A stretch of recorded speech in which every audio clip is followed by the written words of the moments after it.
Imagine living forever. Not as a gift, but as a slow, endless loss.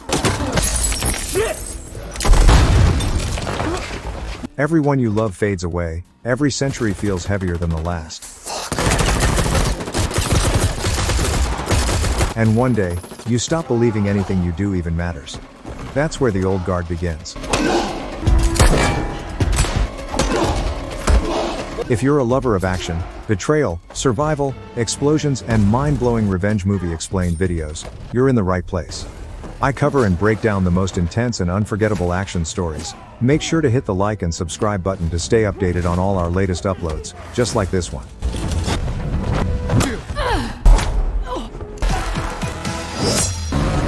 Andy isn't just tired, she's done. Done saving people, done believing the world can change.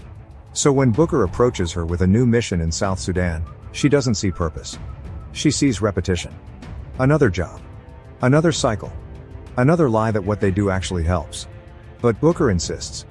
Not because the mission is special, but because they still need something to hold on to. That's the first quiet idea the film plants. Sometimes we don't keep going because we believe.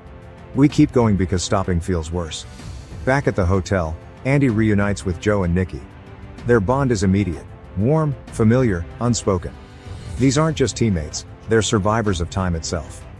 Joe and Nikki, once enemies in the Crusades, now lovers across centuries, represent something Andy has lost, connection that still feels alive. They all lean toward taking the mission.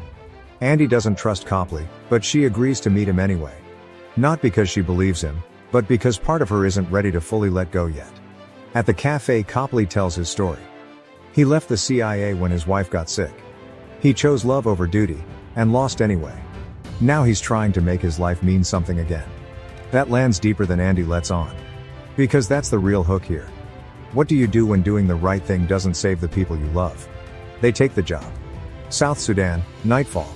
Silence. Precision. The team moves like ghosts, taking out guards, slipping into the building.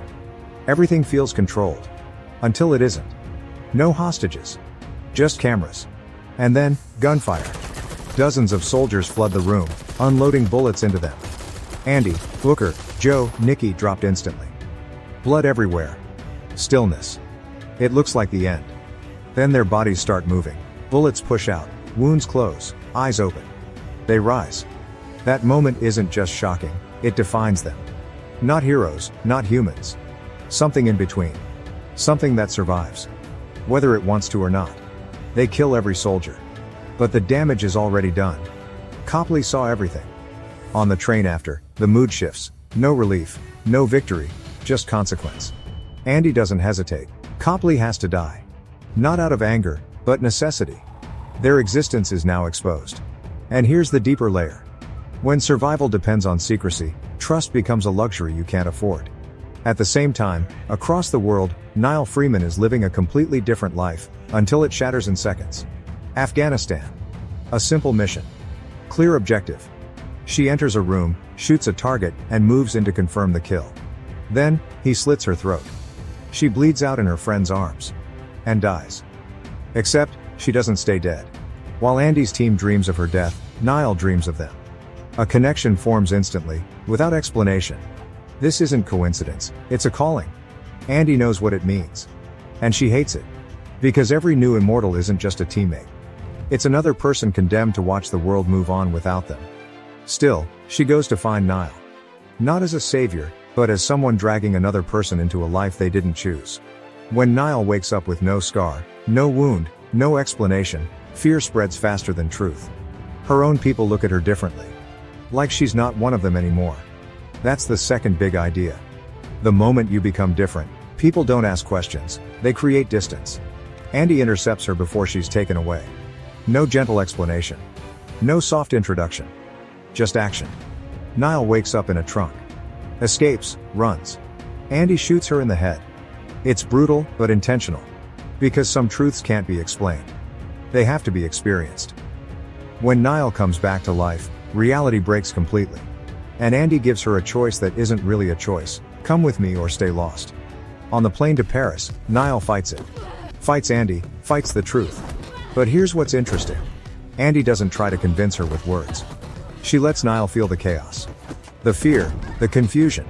Because that's the only way to understand it. By the time they reach Paris, Niall isn't okay, but she's listening. In the old church, the group feels almost human again. They eat, they talk, they laugh, lightly. Joe and Nikki's love stands out, not because it's dramatic, but because it's steady. After centuries, they still choose each other. That's rare. Even without immortality. Andy reveals she's the oldest, but even she doesn't remember her beginning anymore. And that says everything. Live long enough, and even your identity starts to fade. Then the nightmare. Niall sees a woman drowning in an iron coffin, over and over again. When? Andy's past, her failure, her guilt. This is where the story hits its darkest emotional point, not with action, but with memory. Quinn wasn't killed. She was trapped. Forced into an endless loop of death. It's worse than dying. It's suffering without end. And Andy couldn't save her. That's the weight she carries, not just immortality, but unfinished pain. Soon after, reality crashes back in. Soldiers attack the church. Gunfire, chaos. Andy fights them off, but something's wrong. Joe and Nikki are gone. Booker is injured. And the team fractures. Captured, Joe and Nikki are taken to Merrick, a man who sees them not as people, but as solutions. To him, they are answers to a problem. Death. And he's willing to break them, again and again, to figure it out. This introduces the film's clearest conflict. Is extending life worth losing humanity? Back with Andy, something even worse happens. She's bleeding, and not healing. For the first time in centuries. She's mortal. And it doesn't feel like relief. It feels like fear. There's a quiet moment in the pharmacy where a stranger helps her without asking questions. No judgment, no suspicion. Just kindness. And it shakes Andy more than violence ever could. Because after all this time, what affects her most is simple human decency. Meanwhile, Booker begins to crack. He's watched everyone he's ever loved die. Again, and again, and again. And he's tired of surviving it. So he makes a choice. A dangerous one. When they finally reach Copley, Booker betrays Andy. Shoots her, turns her in. Not out of hatred, but desperation. He believes ending their immortality is mercy. That's what makes it powerful. Sometimes betrayal doesn't come from evil. It comes from pain that's gone too far. But he didn't know Andy was already dying. And suddenly, his plan isn't escape, it's murder. Everything spirals. Captured, broken, split apart, until Niall returns. Because here's her turning point. She could have gone home. Chosen a normal life. Pretended none of this happened. But she comes back. Not because she understands everything, but because she understands enough. That's growth. Not certainty, just direction. With Copley's help, she fights her way in, frees the team, and pulls them back together. Even Andy, who no longer believes. And this is where the meaning shifts again. Purpose isn't something you feel, it's something you choose. The final fight isn't about immortality anymore. It's about agency. Andy, now mortal, still leads. Still fights, still stands in front. Because strength was never about healing. It was about will.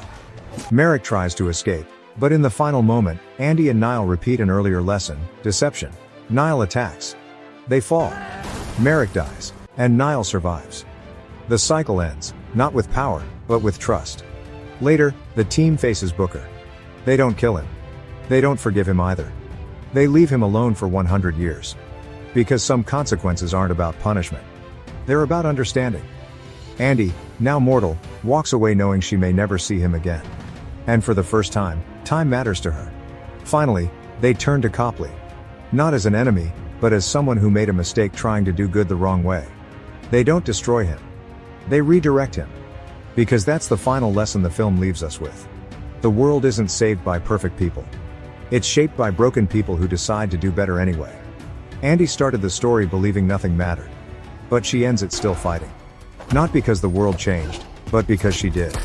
And maybe that's the real meaning of immortality in this story. Not living forever, but refusing to stop caring, even when it hurts. If you enjoyed this breakdown, don't forget to like, share, and subscribe. And let me know in the comments. Do you think the team could ever truly live a normal life after banishing Booker? Thanks for watching.